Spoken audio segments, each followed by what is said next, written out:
Hi hello everyone, welcome to free PT series. അപ്പോൾ ഇന്നത്തെ ക്ലാസ്സിലേക്ക് നമുക്ക് പോയാലോ? ഇന്ന് എന്താ പഠിക്കുന്നതെന്നറിയോ? ഈ സീരീസ് കണ്ടിട്ടുള്ളവർക്കറിയാം നമ്മളിപ്പോൾ ഡിസ്കസ് ചെയ്തുകൊണ്ടിരിക്കുന്നത് PT റൈറ്റിങ്ങിൻ്റെ എസ്സേ എങ്ങനെ എഴുതാമെന്നാണ്. കഴിഞ്ഞ ക്ലാസ്സുകളിലായിട്ട് നമ്മൾ പറഞ്ഞായിരുന്നു എന്താണ് എസ്സേയുടെ സ്ട്രക്ചർ, എങ്ങനെ ഇൻട്രൊഡക്ഷൻ എഴുതാം, എങ്ങനെ മെയിൻ ബോഡി എഴുതാം, മെയിൻ ബോഡിയിൽ എത്ര സെൻറ്റൻസ് വേണം, ആ സെൻറ്റൻസുകളൊക്കെ എന്താണ് എന്നൊക്കെയാണ് നമ്മൾ പറഞ്ഞുകൊണ്ടിരുന്നത്. പിന്നെ നമ്മൾ പറയാൻ പോകുന്നത് മെയിൻ ബോഡിയിൽ എങ്ങനെ സപ്പോർട്ടിംഗ് പോയിന്റ് എഴുതാമെന്നുള്ളതാണ്. ഇന്നത്തെ ക്ലാസ്സിൻ്റെ കണക്ഷൻ നിങ്ങൾക്ക് കിട്ടണമെങ്കിൽ ഇതിന് മുമ്പുള്ള വീഡിയോസ് ഒന്ന് വാച്ച് ചെയ്യണം. കാരണം ഇതൊരു സീരീസ് ആയതുകൊണ്ട് ക്ലാസ്സുകളെല്ലാം 1 by 1 ആയിട്ട് കണ്ടിന്യൂവേഷൻ ആയിട്ടാണ് പോകുന്നത്. അപ്പോൾ ആ ഒരു കണ്ടിന്യൂവേഷൻ കിട്ടണമെന്നുണ്ടെങ്കിൽ പ്രീവിയസ് വീഡിയോസ് ഒന്ന് വാച്ച് ചെയ്യുക. അതുപോലെ തന്നെ ഈ ചാനൽ സബ്സ്ക്രൈബ് ചെയ്തിട്ടില്ലാത്തവരൊന്ന് സബ്സ്ക്രൈബ് ചെയ്യുക. കാരണം ഇനി വരുന്ന ക്ലാസ്സുകളുടെ നോട്ടിഫിക്കേഷൻ നിങ്ങൾക്ക് കിട്ടണമല്ലോ. കാരണം നമ്മൾ എവിടെയെങ്കിലും ഒരു പകുതിക്ക് വെച്ച് പഠിച്ചു നിർത്തുന്നത് ഒരു പ്രോപ്പർ ലേണിംഗ് അല്ല. സോ എന്ത് ചെയ്യണം? ചാനൽ സബ്സ്ക്രൈബ് ചെയ്തിട്ടില്ലാത്തവരൊന്ന് സബ്സ്ക്രൈബ് ചെയ്യുക. ആൻഡ് ഇന്നത്തെ ക്ലാസ്സിലേക്ക് പോയാലോ? നോക്കിയേ, നമുക്ക് ബോഡി പാരഗ്രാഫിൽ ഈ പറഞ്ഞിരിക്കുന്ന 4 പോയിൻറ്റ്സ് ആണ് വേണ്ടത് അല്ലേ? We need main point, supporting point or points, example, closing sentence. ഈ 4 സെൻറ്റൻസുകളാണ് വേണ്ടതെന്ന് ഓൾറെഡി പറഞ്ഞു. And in the last class we said how we can write main point. Main point എന്ന് വെച്ചാൽ എന്താ? നമ്മൾ കൊടുക്കുന്ന തീസിസിനോട് അല്ലെങ്കിൽ നമ്മൾ പറയണം നമ്മളൊരു തന്നിരിക്കുന്ന ക്വസ്റ്റ്യനോട് നമ്മൾ എഗ്രി ചെയ്യുന്നു എന്ന് പറഞ്ഞാൽ why do you agree or why do you disagree എന്ന് ചോദിക്കുമ്പോൾ നമുക്കൊരു ആൻസർ കിട്ടും. And that answer is our main point അല്ലേ? ഇത് നമ്മൾ കഴിഞ്ഞ ക്ലാസ്സിൽ പറഞ്ഞു. ഇനി സപ്പോർട്ടിംഗ് പോയിൻ്റ് എന്താണെന്ന് വെച്ചാൽ ഈ മെയിൻ പോയിൻറ്റിനോട് നമ്മൾ വീണ്ടും ഹൗ എന്നുള്ളൊരു ക്വസ്റ്റ്യൻ ചോദിച്ചു നോക്കുക. അതായത് how is your main point true അല്ലെങ്കിൽ ഹൗ ഡസ് ഇറ്റ് വർക്ക്. നമ്മൾ എഴുതിയിരിക്കുന്ന മെയിൻ പോയിൻറ്റിനോട് ചോദിച്ചു നോക്കുക how your main point is true അല്ലെങ്കിൽ ഹൗ ദിസ് വർക്ക് എന്ന് ചോദിക്കുമ്പോൾ നിങ്ങൾക്കൊരു ആൻസർ കിട്ടും. And that answer is our supporting point. അതായത് സപ്പോർട്ടിംഗ് പോയിൻ്റ് എന്ന് പറയുന്നത് it is the idea that explains or proves your main point in the paragraph. നമ്മൾ കൊടുത്തിരിക്കുന്ന മെയിൻ പോയിൻറ്റിനെ സപ്പോർട്ട് ചെയ്യുന്ന അല്ലെങ്കിൽ ഒന്നുകൂടെ എക്സ്പ്ലെയിൻ ചെയ്യുന്ന പോയിൻ്റാണ് supporting point. And for getting that point നമ്മൾ എന്ത് ചെയ്യണം? ഹൗ എന്നുള്ള ക്വസ്റ്റ്യൻ ഒന്ന് ചോദിച്ചു നോക്കാം മെയിൻ പോയിൻറ്റിനോട്. അത് ചോദിക്കുമ്പോൾ കിട്ടുന്ന ആൻസർ എന്തോ that is our main point. Clear ആയല്ലോ? ഇത്രയേ ഉള്ളൂ ബേസിക്കലി സപ്പോർട്ടിംഗ് പോയിൻ്റ് എന്ന് പറയുന്നത്. ഇനി നമുക്ക് ഒരു എക്സാമ്പിൾ വെച്ച് നോക്കാം. നമ്മൾ കഴിഞ്ഞ ക്ലാസ്സിൽ പറഞ്ഞ സെയിം ക്വസ്റ്റ്യൻ ആണ്. അത് വെച്ചിട്ട് നമ്മൾ എഴുതിയ മെയിൻ പോയിൻ്റ് ഉണ്ട്. ആ മെയിൻ പോയിൻറ്റിനെ കണക്ട് ചെയ്തിട്ട് എങ്ങനെ സപ്പോർട്ടിംഗ് പോയിൻ്റ് എഴുതാമെന്നാണ് ഞാനിപ്പോൾ കാണിച്ചു തരുന്നത്. നമ്മുടെ ക്വസ്റ്റ്യൻ ഇതായിരുന്നു. Some people think public transport should be free. Do you agree or disagree? എന്താണ്? പബ്ലിക് ട്രാൻസ്പോർട്ട് ഫ്രീ ആയിട്ട് കൊടുക്കണം.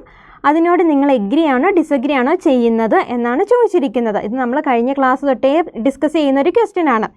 അപ്പോൾ നമുക്ക് വേണമെങ്കിൽ we have 2 options. We can either agree or disagree. നമുക്ക് എന്തും ചെയ്യാം. നിങ്ങൾ എഗ്രി ചെയ്താലും ഡിസഗ്രി ചെയ്താലും ഒരു കുഴപ്പമില്ല. നിങ്ങളുടെ പോയിൻറ്റ്സിനെ അവിടെ സ്റ്റേറ്റ് ചെയ്യുക എന്നുള്ളത് മാത്രമാണ് PT എസ്സേയിൽ നോക്കുന്നത്. സോ നമ്മൾ എഗ്രി ചെയ്യുവാണെങ്കിൽ മെയിൻ പോയിൻറ്റ് ഇങ്ങനെയായിരിക്കും. Free public transport can significantly reduce traffic congestion and pollution by encouraging more people to use buses and trains instead of private vehicles. എന്താ പറയുന്നത്? നമ്മൾ പറയുകയാണ് ഓക്കെ പബ്ലിക് ട്രാൻസ്പോർട്ട് ഫ്രീ ആക്കി കൊടുക്കണം എന്ന് പറഞ്ഞിട്ടുണ്ടെങ്കിൽ അതിനെ നമ്മൾ കൊടുക്കുന്ന അല്ലെങ്കിൽ അതിനെ എഗ്രി ചെയ്ത് നമ്മൾ പറയുന്നൊരു മെയിൻ പോയിൻ്റാണ്.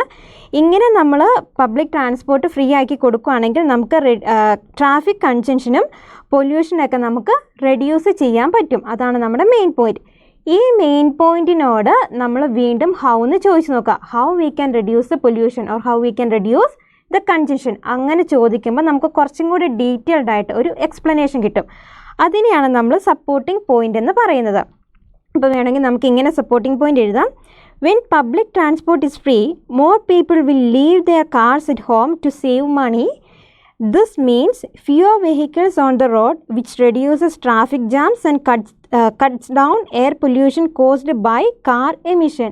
നോക്കിക്കേ, നമ്മളിങ്ങനെ എന്താ പബ്ലിക് ട്രാൻസ്പോർട്ട് ഫ്രീ ആയിട്ട് കൊടുത്തിട്ടുണ്ടെങ്കിൽ ആ ക്യാഷ് സേവ് ചെയ്യാൻ വേണ്ടിയിട്ട് മണി സേവ് ചെയ്യാൻ വേണ്ടിയിട്ട് നമ്മുടെ പ്രൈവറ്റ് വെഹിക്കിളൊക്കെ നമ്മൾ വീട്ടിൽ തന്നെ പാർക്ക് ചെയ്തിടും.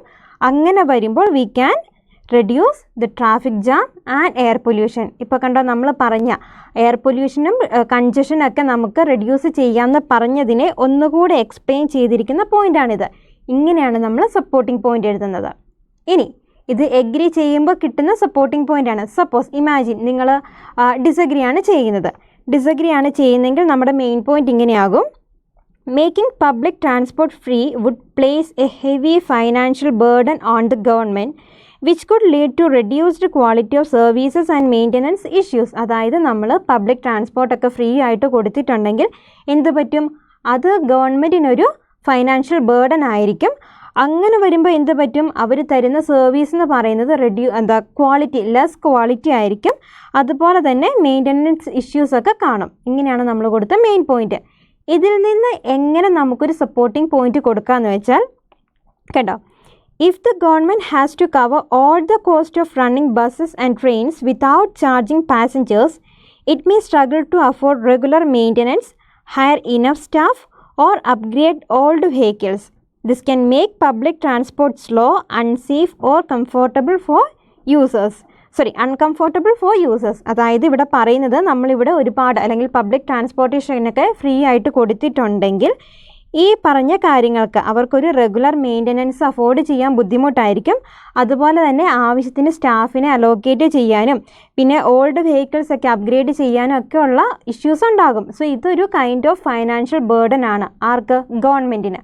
അപ്പം നമ്മൾ പറഞ്ഞ മെയിൻ പോയിന്റിൽ ഗവൺമെൻറ്റിന് ഫൈനാൻഷ്യൽ ബേർഡൻ ഉണ്ടാക്കുന്നതേ പറഞ്ഞുള്ളൂ. സപ്പോർട്ടിംഗ് പോയിന്റ് വരുമ്പോൾ you have to say how it makes financial burden on the ഗവൺമെൻറ്റിന് എങ്ങനെയാ ഹൗ എന്നുള്ളതിൻ്റെ ആൻസറാണ് സപ്പോർട്ടിംഗ് പോയിൻ്റ് എന്ന് പറയുന്നത്. ഇപ്പം നിങ്ങൾക്ക് ക്ലിയർ ആയില്ലേ എങ്ങനെ മെയിൻ പോയിൻറ്റ്സിൽ നിന്ന് സപ്പോർട്ടിംഗ് പോയിൻ്റ് ഡിറൈവ് ചെയ്യാമെന്ന്? ഇത്രയേ ഉള്ളൂ.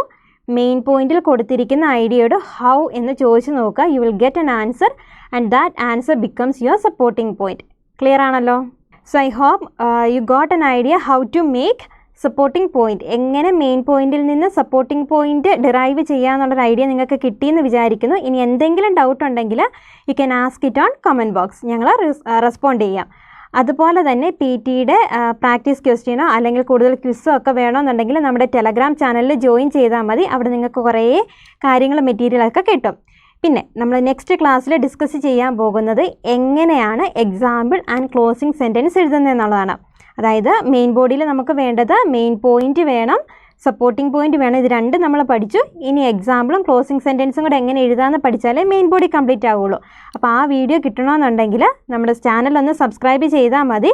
നിങ്ങൾക്ക് നോട്ടിഫിക്കേഷൻ വരുമ്പോൾ അന്നേരം തന്നെ കയറി ക്ലാസ് കാണാമല്ലോ. അപ്പോൾ നമുക്ക് അടുത്ത ക്ലാസ്സിൽ കാണാം. ബൈ.